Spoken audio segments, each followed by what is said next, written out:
Aujourd'hui, nous allons étudier la réaction de saponification. Commençons par un rappel sur la réaction d'estérification. Nous avons vu dans un chapitre précédent que cette réaction se fait entre un acide carboxylique et un alcool. Il y a rupture de la liaison simple CO de l'acide et de la liaison OH de l'alcool.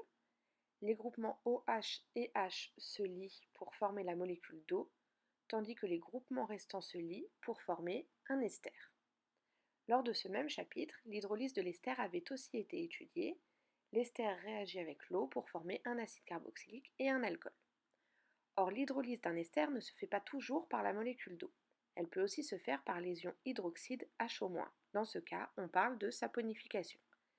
Une solution aqueuse étant électriquement neutre, les ions hydroxyde sont toujours en présence d'un cation, souvent Na+, qui ne participe pas à la réaction. Alors, puisque nous réalisons l'hydrolyse d'un ester, nous avons un ester qui réagit avec un ion hydroxyde.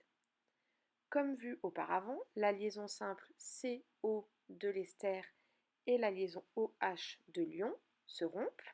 Le groupement OR' se lie à l'hydrogène pour former un alcool.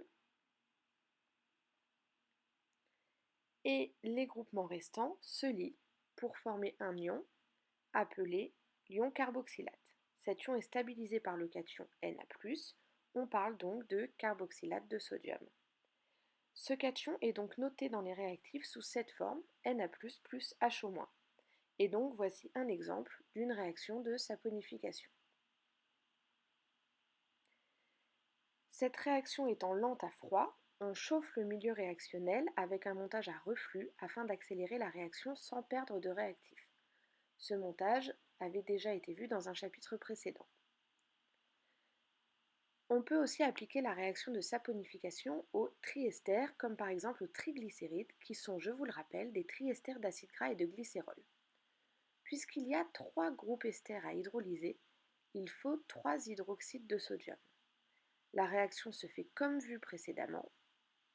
On obtient donc 3 carboxylates de sodium, qui constituent le savon, et du glycérol, soit un trialcool.